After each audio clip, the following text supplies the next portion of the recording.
Ich würde dieses Buch tatsächlich auf etwa $40.000 schätzen. Lassen Sie mich Ihnen sagen, Sie haben Glück. Sie haben wahrscheinlich meinen Job gerettet.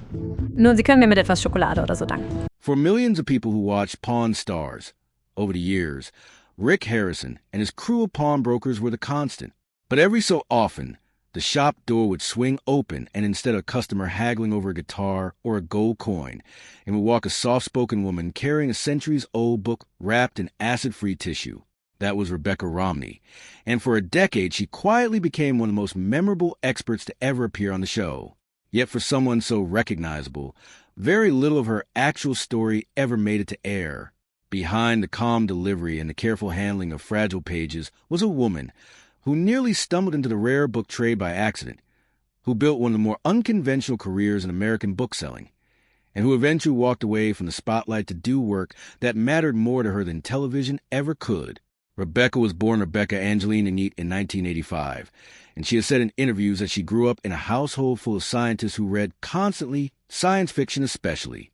That detail matters, because it complicates the assumption a lot of viewers made about her, that she was raised around antiques, that she spent her childhood in dusty archives, that rare books were somehow in her blood. None of that is true. She wasn't groomed for this career. She found it almost by chance as an adult. Her academic path pointed somewhere else entirely. She studied philosophy and languages, immersing herself in classical texts, logic, and the kind of close reading that rewards patience over passion. It's the sort of background that produces professors, translators, maybe editors. It is not, on its face, the background of someone who would spend her career putting price tags on first editions of Darwin and Shakespeare. But that same training turned out to be exactly what the rare book trade needed. Being able to read Latin, decode old typefaces, and reason carefully about the physical evidence in front of you is a strange, specific skill set, and Rebecca happened to have it. The story of how she actually entered the trade has been told a few different ways over the years, but the through line is consistent. She applied for a job without fully realizing what the position was. She thought she was walking into something closer to retail management, and instead found herself being interviewed for a role handling 6- and 7-figure books at Bauman Rare Books Las Vegas Gallery. Rather than backing out, she leaned in. That was 2007, and it turned out to be the hinge point of her entire career. Las Vegas is not a city people associate with rare books. It's neon and casinos, not first folios and vellum bindings. But Bauman Rare Books had a gallery there, tucked among the high-end shops that cater to a very different kind of clientele than the ones rolling dice downstairs. Rebecca started as an assistant and rose quickly. By 2010, she was managing the gallery. That timing lines up almost exactly with when Pawn Stars needed a book expert, and it's not a coincidence that the two things happened together. Rick Harrison's shop had been around since 1989, decades before television ever noticed it. And Rick had a habit of building relationships with real specialists in Las Vegas, rather than casting people for television drama. When a customer brought in something printed rather than something forged from gold or silver, Rick needed someone who actually knew what they were looking at. Bauman was the obvious call, and Rebecca was the person who answered it. She made her first appearance on the show in its 4th season in 2011, and something about her worked immediately. Where other specialists on the show tended to perform their expertise a little, gesturing and building suspense before delivering a verdict, Rebecca did the opposite. She was almost eerily calm. She'd turn a book over in her hands, examine the binding, check the paper stock, look at the type, and deliver a conclusion in the same even tone whether the book was worth $400 or $40,000. That flatness, that refusal to perform, became her signature. Viewers picked up on it fast. And within her first handful of episodes, fans had already started calling her the Book Lady, a nickname that stuck for years. What people underestimate about her run on the show is how much genuine expertise was packed into those short segments. A 4-minute television appraisal doesn't leave much room to explain what actually goes into authenticating a rare book, but the work behind each of those appearances was serious.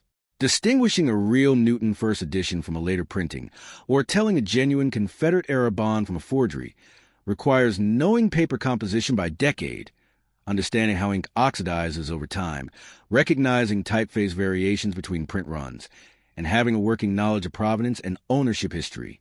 It's forensic work dressed up as entertainment. Rebecca brought a legitimate specialist eye to a show that could easily have leaned on guesswork, and that credibility is part of why collectors and booksellers, an audience that could be brutally skeptical of reality television, generally respected her presence on the show. Her run on Pawn Stars wasn't unbroken, though, and this is where a lot of the online speculation about her has taken root over the years. She appeared regularly through the show's early seasons, largely because she was based in Las Vegas and could be called in whenever the shop needed her. But her life didn't stay in Las Vegas.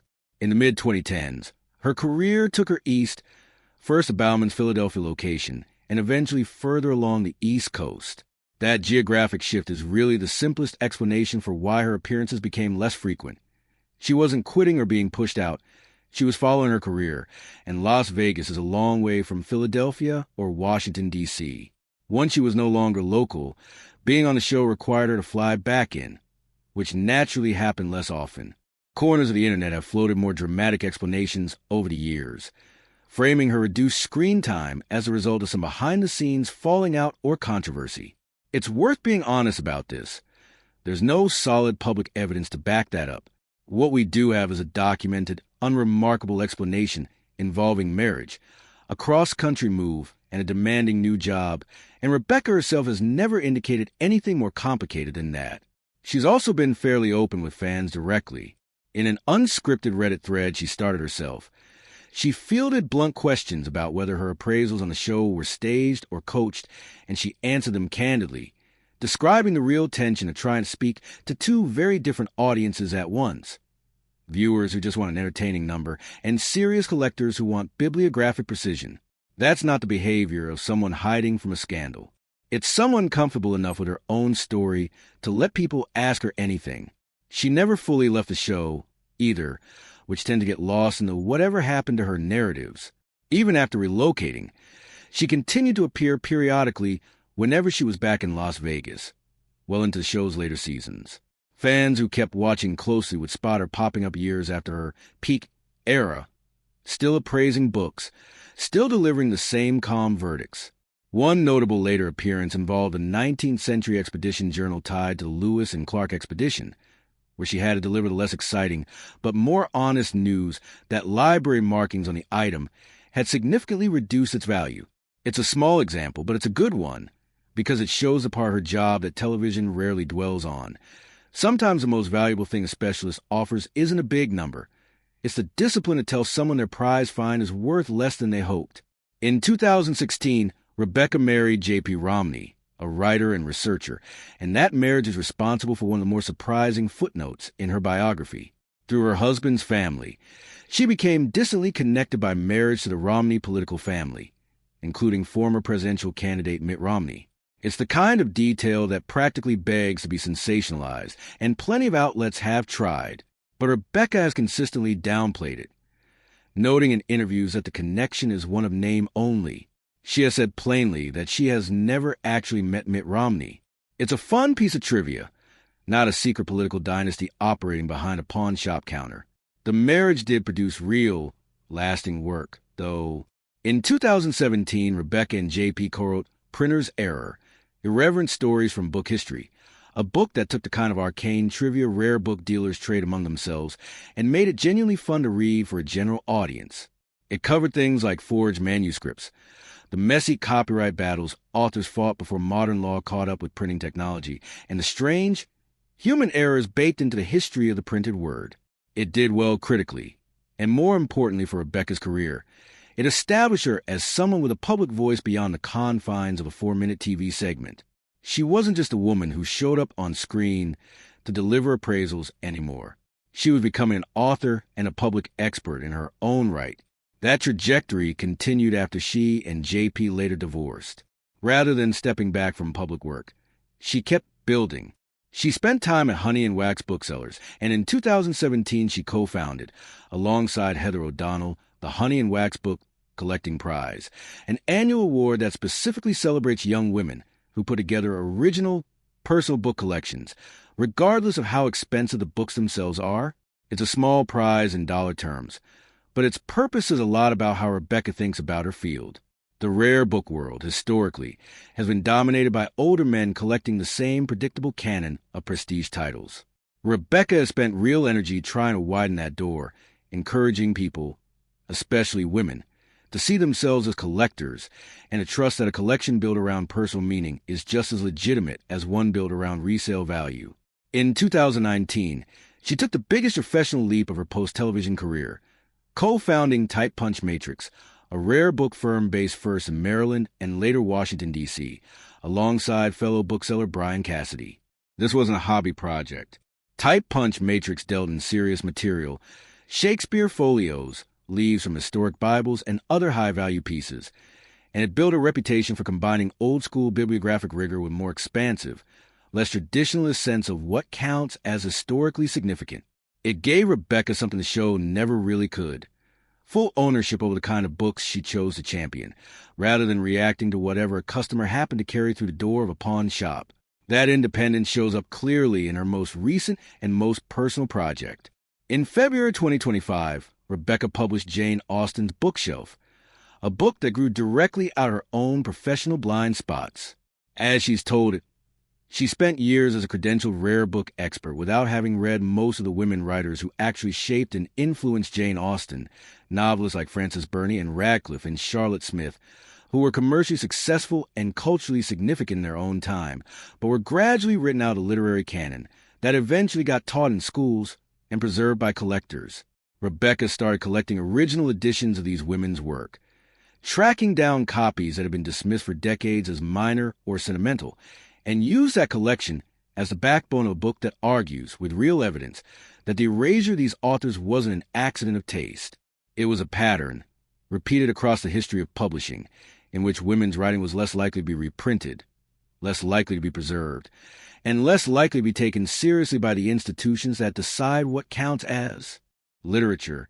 The book was well reviewed and sold strongly, and it represents, in a lot of ways, the fullest expression of what Rebecca has been building towards since she first picked up a rare book professionally, using deep bibliographic expertise not just to price old objects, but to correct the historical record.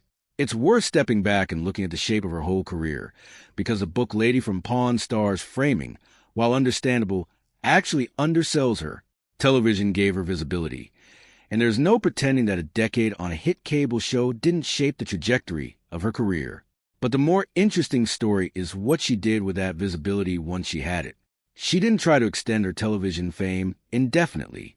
She used the platform to build a genuine book-selling business, to create a prize that opens a field to people who wouldn't otherwise see themselves as collectors, and to write books that put real scholarship in front of a mainstream audience. She's remained connected to Pawn Stars over the years, still appearing occasionally, still listed as the show's rare book specialist. But that connection reads less like unfinished business and more like one thread in a much larger career. There's also something worth noting about how she's handled her own privacy throughout all of this. Rebecca has never leaned into the tabloid version of her story. She's kept her personal life, her children, her divorce, and her family background largely out of the public eye, even while being unusually candid about the mechanics of her professional work. She'll talk at length about paper stock and provenance and the economics of the rare book trade, and she'll answer a stranger's blunt questions on Reddit about whether reality television is staged. But she draws a clear line around her personal life, and she's kept that line remarkably consistent for someone who spent a decade on national television. What makes Rebecca Romney's story genuinely interesting isn't a hidden scandal or mysterious disappearance. It's the opposite. It's the story of someone who backed into an unlikely career, turned out to be extraordinarily good at it, used a reality show as a launching pad rather than a destination, and then spent the following decade building something more lasting: a business, a prize, a body of writing, and a public reputation grounded in real expertise rather than television fame. The pawn shop counter was where a lot of people first met her. It was never where her story actually lived.